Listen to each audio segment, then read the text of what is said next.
তো আপনাদের আগের ভিডিওতে আমি দেখাইছিলাম। তো হোম পেজে যতগুলো ভিডিও আছে ইনশাল্লাহ আপনাদের দেখাই দিয়েছে কিন্তু, এবং ইনসার্টে এসে আপনাদের টেবিলের কাজও দেখাইছি। তো আপনি যদি এগুলো মিস করে থাকেন আমার ইউটিউব চ্যানেলে যদি প্লে লিস্টে যান তাহলে অটোমেটিক সব ভিডিও পেয়ে যাবেন। আর তাছাড়াও আমি সেই ভিডিওগুলো লাস্টে আমার এই ভিডিওর লাস্টেও দিয়ে দিব, এবং আমার এই ইউটিউব ভিডিওর ডিসক্রিপশনে সেই আগের ভিডিওর লিঙ্কগুলো পেয়ে যাবেন। আপনি যদি আমার চ্যানেল নতুন হয়ে থাকেন অবশ্যই সাবস্ক্রাইবটা করে দিবেন এবং পাঁচটা বেল আইকনটি অল করে দিবেন পরবর্তী ভিডিওর জন্য। তো আজকে দেখো আপনাদের কভার পেজের কাজ, ব্ল্যাঙ্ক পেজ, পেজ ব্ল্যাক, এই তিনটা কাজ আমি দেখাই দেব সরাসরি পেজের কাজ। কারণ আমরা মাইক্রোসফট ওয়ার্ডে যদি একটা জিনিস না বুঝে থাকি তো সেটা কিন্তু আমাদের খুব কষ্টকর এবং অনেকটা ক্ষতিকরও হয়ে যেতে পারে অনেক সময়। তাই আমাদের মাইক্রোসফট ওয়ার্ডে প্রতিটা জিনিস দেখার দরকার। এবং মাইক্রোসফটে এমন কিছু জিনিস আছে সিক্রেট যেগুলো কিন্তু প্রতিটা ভিডিওতে কেউ দেখায় না। তো আজকে দেখাবো আপনারা প্রতিটা জিনিস একই সিক্রেটে এবং একই রকমের আপনি তৈরি করবেন, কোনো সমস্যা বাদে, এবং যে কোনো জিনিস আপনি নিজেই তৈরি করতে পারবেন। তো আশা করি আপনি আগের ভিডিওগুলো না দেখে থাকলে আমার ইউটিউব চ্যানেলেই দেখে নেবেন। আর আমরা কিন্তু সবসময় আমরা ওপেন করার সঙ্গে সঙ্গে আমাদের হোম পেজ এরকম ওপেন থাকে কিন্তু। তো হ্যাঁ, আমার সবসময় হোম পেজে থাকি। ইনসার্টে আসবো, ইনসার্টে এসে ইনসার্টে আসলেই আমরা কিন্তু টেবিলের কাজ আগে ভিডিওতে দেখাই দিয়েছি যেহেতু।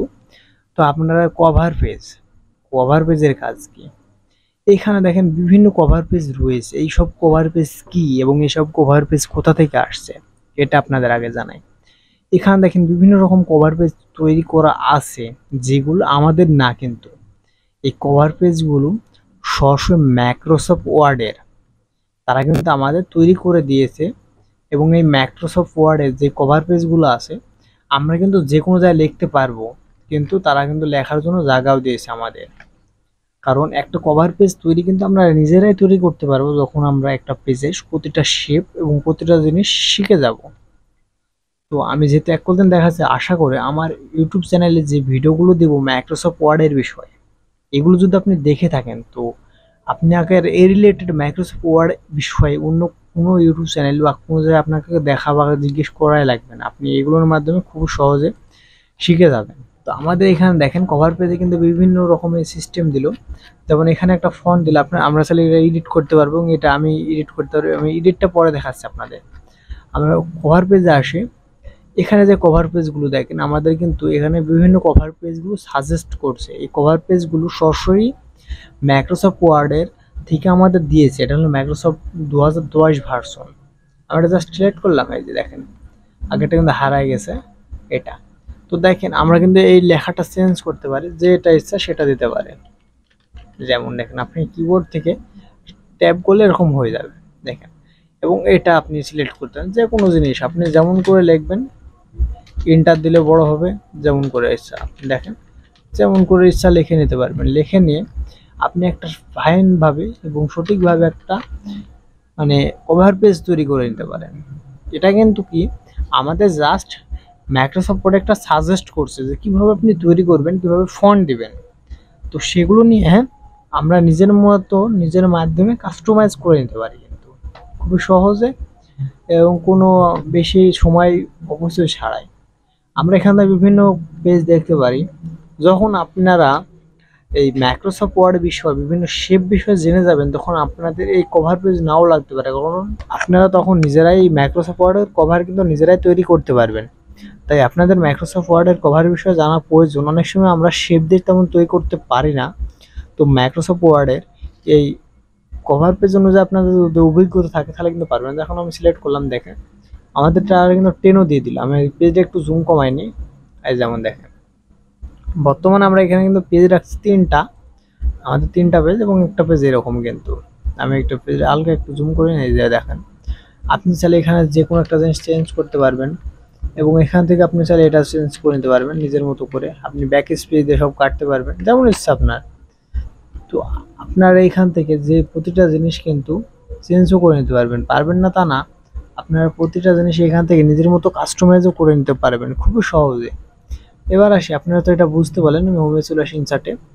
তো পেজ ব্ল্যাঙ্ক এটার কাজ কি, এটা হলো দেখেন আমাদের ছিল কয়টা পেজ, দেখেন আমি যদি জাস্ট ক্লিক করে আমাদের কিন্তু অনেক পেজ তৈরি হয়ে গেল। আমি যদি মাইনাস এই যে দেখেন আমাদের পেজ ছিল জাস্ট 3টা, হয়ে গেল কত তাই দেখেন। আমি এখানে দেখেন পেজ ব্ল্যাঙ্কে ক্লিক করে দেখেন, পেজ ব্ল্যাঙ্কে ক্লিক করে আমাদের এই কলে কিন্তু 100 হয়ে যাবে। তো অনেকে বলতে পারে আমরা এই করে কী করবো, এই করে নেবো, তাহলে আপনি পেজ ব্ল্যাঙ্ক পেজ করলে এই করলে হবে। এক কথা মাউস বসানোর পর আপনি যেখানে ক্লিক করবেন তারপরে কিন্তু একটা কভার পেজ শো করবে বা তৈরি হয়ে যাবে।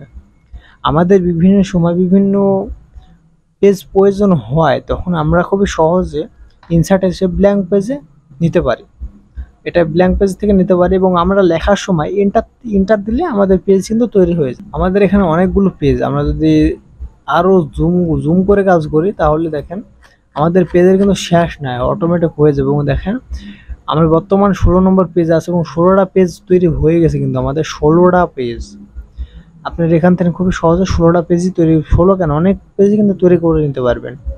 এবং আমাদের দেখেন পেজ ব্ল্যাঙ্ক পেজ ব্ল্যাঙ্ক, এখানের মাধ্যমে আমরা বিভিন্ন পেজ তৈরি করে নিতে পারি। যেমন আমি এটা একবার জুম কমাই দিয়ে দেখাইছি, দেখেন আমি জাস্ট ক্লিক করে দিলাম, দেখেন পেজ কিন্তু একটা তৈরি হয়ে যাচ্ছে খুবই সহজে। আপনারা চাইলে খুব সহজে এই কভার পেজ ব্ল্যাঙ্ক পেজ এগুলো কিন্তু জানতে পারলেন।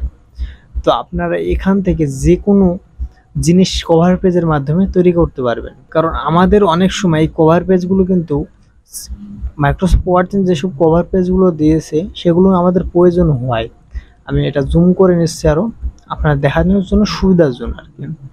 পেজটা অতিরিক্ত জুম হয়ে গেছে, একটু জুমটা কমাই নি। মনে করেন আমরা একটা পেজ সিলেক্ট করলাম, পেজে চলে আসলাম, তো আমরা একটা নিয়ে নিলাম। দেখেন আমাদের এই পেজটাতে খেয়াল করেন, আমরা কিন্তু চাইলে এই ফন্টগুলো দিয়ে বা এগুলো দিয়ে কিন্তু সহজে বসাতে পারি না, কারণ এরকম যদি আমরা তৈরি করতে যাই তাহলে আমাদের এই প্রথমত এই ইমেজগুলো সিলেক্ট করতে হবে, কিন্তু এই ইমেজগুলো চাইলে আপনি চেঞ্জও করে নিতে পারবেন, কিন্তু আমাদের এইসব ইমেজগুলো সহজে কিন্তু পাওয়া যায় না, যার কারণে আমাদের এইসব ইমেজই নেওয়া লাগে। কারণ অনেক সময় আমাদের বিভিন্ন ডিজাইনের জন্য অনেক কষ্ট করে কিন্তু পাওয়া যায় না, তখন কিন্তু আমাদের এখানে কিন্তু কভার পেজের মধ্যে এরকম বিভিন্ন সিস্টেমে থাকে কিন্তু। তো অনেক সময় বলতে পারেন যে আমরা এখানে লিখতে পারবো, হ্যাঁ এখানে সবকিছু আপনি নিজের মতো করে কাস্টমাইজ করে নিতে পারবেন। এখানে যে সব লেখাগুলো দিয়েছে এগুলো হলো মাইক্রোসফট ওয়ার্ড জাস্ট তাদের বিষয়ে কিছু লিখে দিয়ে দিয়েছে, এবং আপনি এটা নেওয়ার পর জাস্ট সেগুলো এডিট করবেন, এডিট করে আপনাদের যেমন প্রয়োজন তেমন অনুযায়ী লিখে দিলে মনে করেন একটা কাস্টমাইজ নিজের মতো হয়ে গেল। তো অনেক সময় বলতে পারেন আমরা একটা পেজ তো নিয়ে ফেলছি, এটা ডিলিট করবো কীভাবে, এটা জাস্ট ক্লিক করে রিমুভ, দেখেন কভার পেজ এখানে জাস্ট আসবেন, সিলেক্ট করার পর রিমুভ কারেন্ট, দেখুন এখানে যদি রিমুভ তো দিয়ে দিচ্ছেন, তো আমাদের বিভিন্ন সময় বিভিন্ন প্রয়োজন, যেমন দেখেন আমরা কিন্তু এটা শেপটা বিভিন্ন জায়গায় নাড়াতে পারছি, বিভিন্ন জায়গায় নিয়ে যেতে পারছি, এবং এগুলো কিন্তু এডিটও করতে পারছি। এগুলো কিন্তু সাধারণত আমরা যে কোনো বইয়ের কাজে লাগে বা যে কোনো বড় বড় ডিজাইনের মতো তখন লাগে, তাছাড়া কিন্তু আমাদের এই কাজগুলো তেমন লাগে না কিন্তু। তো আপনারা চাইলে খুব সহজে এই ব্ল্যাঙ্ক পেজের কাজগুলো বা এই 3টা সিক্রেটের কাজ কিন্তু আপনি জেনে গেলেন, কভার পেজ, ব্ল্যাঙ্ক পেজ। এবং আমাদের এখানে আরও কিছু কাজ রয়েছে যেগুলো আপনাদের আরও একটু দেখাই দিই, কারণ এখানে দেখেন আমরা এখানে সিলেক্ট হওয়ার পর ফরম্যাট চলে আসছে, এই যে ফরম্যাট। তো ফরম্যাট আসার পর এখানে কিন্তু আমাদের বিভিন্ন ইফেক্ট শো করছে। তো আমি রিমুভ ব্যাকগ্রাউন্ডে ক্লিক করলে দেখেন আমার এই পিছে যে ব্যাকগ্রাউন্ডটা ছিল এটা কিন্তু ডিলিট হয়ে গেল। আমি রিমুভ ব্যাকগ্রাউন্ড নিচ্ছি না, আপনি চাইলে নিতে পারেন, Ctrl Z দিয়ে দিই। প্রতিটা জিনিসে Ctrl Z দিলে এটা ব্যাক চলে যাবে, এটা কিন্তু অনেকে জানেন, আর না জানলে এটা আপনি জেনে নিতে। এখানে চলে আসছে, আপনার এটা কালার কেমন প্রয়োজন হতে পারে, আমি জাস্ট কালারটা আরো সাদা নিতে চাচ্ছি, দেখেন কালো নিতে পারি, যেমন ইচ্ছে তেমন নিতে পারি। কিন্তু সিলেক্ট করবেন, সিলেক্ট করবো ফরম্যাট, এবং আপনি চাইলে এখান থেকে কালারও চেঞ্জ করতে পারেন, কিন্তু আমি হালকা একটা চেঞ্জ করে দেখাইছি, বেশি চেঞ্জ করছি না। তো এখান থেকে আপনি কিন্তু দেখেন এটা জাস্ট কেমন ইফেক্টের প্রয়োজন আপনি তেমন নিতে পারবেন। কিন্তু আমি এটা নিয়ে নিলাম। তো নেওয়ার পর গ্রুপ পিকচার, আপনি চাইলে পিকচারটা গ্রুপ করে নিতে পারেন, কেটে ছোট করে নিতে পারেন বা বড় করে নিতে পারেন, যেমন ইচ্ছা। আপনি চাইলে মনে করেন একটা পিকচার নিয়ে ফেলছি, এই পিকচারটা চেঞ্জ করবো কিভাবে, জাস্ট এখানে সিলেক্ট করা অবস্থায় জাস্ট আপনি এখান থেকে পিকচার চেঞ্জ করতে পারবেন, চেঞ্জ পিকচার জাস্ট সিলেক্ট করলে আপনি যেটা নিতে চান সেটা নিয়ে নিতে পারবেন। পিকচার রুট, মানে অনেক সময় আমাদের পিকচারের কালারটা খারাপ হয়, তো এখান থেকে আপনি ঠিক করে নিতে পারেন। এবং এখানে পিকচারের বিভিন্ন ইফেক্ট রয়েছে আমাদের, এগুলো কিন্তু মাইক্রোসফট ওয়ার্ড জাস্ট সাজেস্ট করছে, আপনার আমাদের প্রয়োজন না হলে এখান থেকে বিভিন্ন রকম নিতে পারে। দেখেন আমি গোলটা নিই, এই যে দেখেন আমাদের গোল একটা ইফেক্টের মতো প্রয়োজন হয়ে গেল কিন্তু। তো তাছাড়া আমাদের এখান থেকে পিকচার বিভিন্ন বর্ডার দিতে পারে, কি কালার বর্ডার দিতে আমি লাল টকটকে বর্ডার দিতে চাইলাম, এই যে লাল টকটকে হয়ে গেল। এখানে 3D মোড দিতে চাই, যেমন দেখেন এখানে 3D মোড দিলাম। দেখেন এটা তো আমার বুঝতে পারছেন না জানেন, এটাতে হয়তো বুঝতে পারবেন। এই যেমন 3D মোডের মোড হয়ে গেল। তাছাড়া এখানে বিভিন্ন রকম গ্রুপ করে নিতে পারবেন, যেমন আমি গ্রুপে ক্লিক করে দেখেন আপনারা যতটুকু প্রয়োজন ততটুকু অনুযায়ী গ্রুপ করে নিতে পারবেন। এই এই যে মাইক্রোসফট এটা গ্রুপ হয়ে গেল, কিন্তু খুবই সহজ দেখতে পাচ্ছেন। তো আপনারা চাইলে খুব সহজে এইভাবে গ্রুপ করে নিয়ে কাজ করতে পারবেন। আর মাইক্রোসফট ওয়ার্ডের বেশিরভাগই জিনিসই একটু মাথায় খাটিয়ে কাজ করতে হয়। আর অনেক সময় আমাদের এইটা পেজের মাঝখানে প্রয়োজন হতে পারে, তাহলে আমাদের অ্যালাইন্ড এসে যে কোনো জায়গায় নিতে চাই, আমরা যেমন কোলে নিতে চাইলে জাস্ট সিলেক্ট করলে কোলে চলে যাবে। খুবই সহজে আপনারা মাইক্রোসফট ওয়ার্ড এইভাবে কাজটা করে নিতে পারেন। তো আশা করি আপনারা এইভাবে আপনারা পেজ কভার এবং এগুলো কাজগুলো জেনে গেলেন।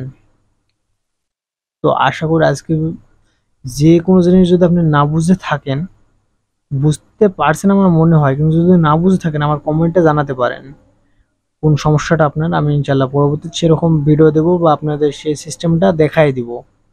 তো আজকে ভিডিও পর্যন্ত রাখলাম, দেখাবো পরবর্তী নতুন কোনো ভিডিওতে।